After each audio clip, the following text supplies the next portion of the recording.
যুক্তরাষ্ট্র ইরানকে আবারও শান্তি আলোচনায় বসার আহ্বান জানিয়েছে পাকিস্তান। চলমান 2 সপ্তাহের যুদ্ধবিরতি শেষ হওয়ার আগেই আরেকবার দুপক্ষকে মুখোমুখি করতে তোড়জোড় চালিয়ে যাচ্ছে Islamabad.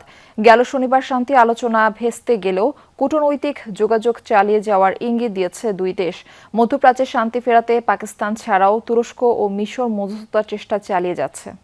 A1 SWR Pipe and Fittings. A1 Engineers number 1 choice. যুক্তরাষ্ট্র ইরান ইসরায়েল যুদ্ধবন্ধে এখনও আশাবাদী পাকিস্তান। আলোচনার সব পথ এখনও বন্ধ হয়নি বলে মনে করছে দেশটি। দুপক্ষকে আলোচনার টেবিলে বসাতে চলছে জোর চেষ্টা। নাম প্রকাশে অনিচ্ছুক দুই পাকিস্তানি কর্মকর্তা জানিয়েছেন, চলমান 2 সপ্তাহের যুদ্ধবিরতি শেষ হওয়ার আগেই ওয়াশিংটন তেহরানকে আবারও মুখোমুখি করার চেষ্টা করছে ইসলামাবাদ। একই প্রচেষ্টা মিশর ও তুরস্কেরও। এদিকে ইরানের সাথে আলোচনা নিয়ে ইতিবাচক ইঙ্গিত দিয়েছেন মার্কিন ভাইস প্রেসিডেন্ট জেডি ভ্যান্স। তবে বরাবরের মতোই জুড়ে দিয়েছেন বেশ কয়েকটি শর্ত। বলেন, শেষ পর্যন্ত একটি চুক্তি হবে কিনা তা তেহরানের উপরই নির্ভর করছে। তার ভাষ্যমতে, যুক্তরাষ্ট্র এমন একটি সমঝোতায় আগ্রহী যেখানে ইরান একটি স্বাভাবিক দেশের মতো আচরণ করবে আর তাদের অর্থনীতিও স্বাভাবিকভাবে চলবে।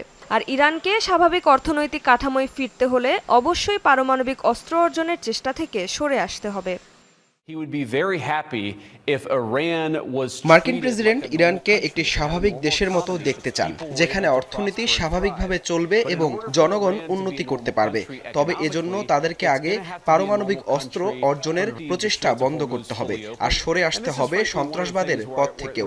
এসব শর্ত পূরণ হলে একটি বড় ধরনের সমঝোতার সুযোগ তৈরি হতে পারে। পরবর্তী পদক্ষেপ এখন ইরানের উপরই নির্ভর করছে। গেল শনিবার ইসলামাবাদে যুক্তরাষ্ট্র ইরান যুদ্ধবিরতি আলোচনা ভেস্তে যায় কোনো সমঝোতা ছাড়াই। এরপরও কূটনৈতিক যোগাযোগ চালিয়ে যাওয়ার ইঙ্গিত দিয়েছে দুই দেশই। ইসলামাবাদকে পরবর্তী বৈঠকের ভেন্যু হিসেবে ভাবা হলেও সংশ্লিষ্ট একাধিক মার্কিন কর্মকর্তা জানিয়েছেন, জেনেভায় হতে পারে দ্বিতীয় দফার আলোচনা। রেজবানা সাইমা, যমুনা নিউজ।